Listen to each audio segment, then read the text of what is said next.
आड़ू जागा और टहलने के लिए बाहर आया। वह एक पका हुआ सुंदर आड़ू था। उसका रंग धूप में चमक रहा था। आड़ू गया तालाब के पास और अपने चेहरे को धोया। अपनी परछाई पानी में देखकर खुद की तारीफ करने लगा। अरे वाह वाह, देखो मैं कितना अच्छा लगता हूँ।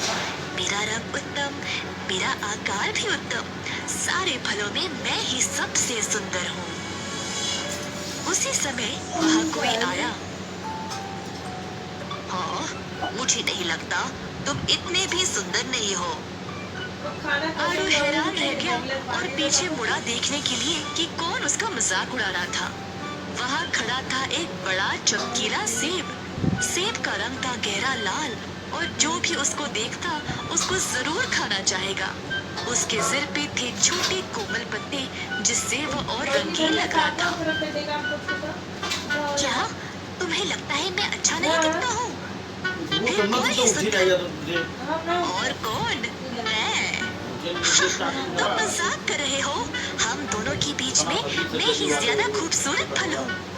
हमारी परछाइयों को तो देखो पानी में, फिर खुद बोलना। मुझे देखने की कोई जरूरत नहीं है, बिना शक के मैं ही अच्छा दिखता हूँ। चलो अब हम बहस किए बिना बाकी फलों से पूछते हैं, अब वही असली जवाब बताएंगे। हाँ क्यों नहीं? तो आड़ू और सेब ने सारे फलों को एक बड़े से पेड़ के पास जमा किया। सब फल आ जाओ इधर।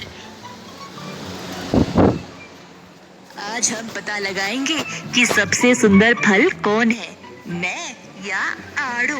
तो इस बात का निर्णय लेने में आप सब मदद करेंगे और इस मसले का हल बताएंगे। मुझे लगता है कि मैं सेब से भी ज्यादा सुंदर हूँ।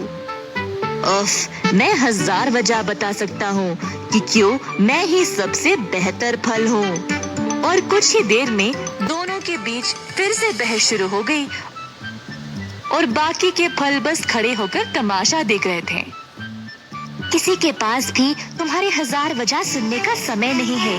मेरी तरफ बस एक बार देखते ही कोई भी बोलेगा कि मैं ही सबसे सुंदर हूँ। हमारे रंग तो देखो, मैं गहरा और चमकीला हूँ, पर तुम्हारा रंग इतना फीका और बेजान। ऐसा करते करते अब आड़ू और सेब की बहस खतरनाक लड़ाई में बदल गई।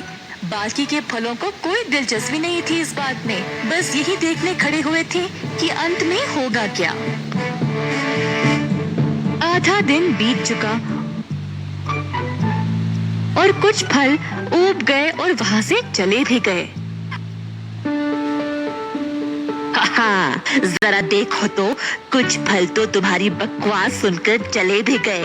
बिल्कुल नहीं, इनको बस तुम्हारी शक्ल देखना बर्दाश्त नहीं था।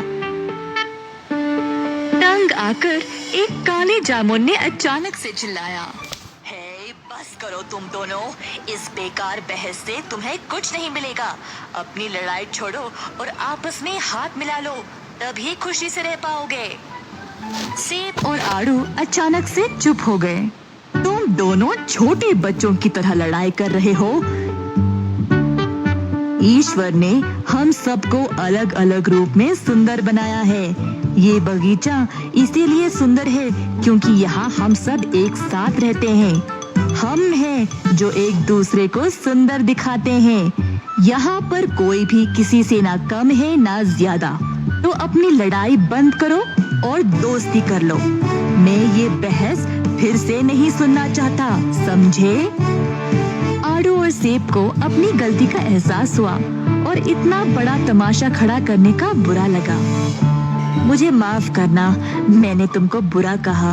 वैसे तुम अच्छी लगते हो, मैं तुम्हें तंग नहीं करना चाहता था। नहीं, गलती तो मेरी है।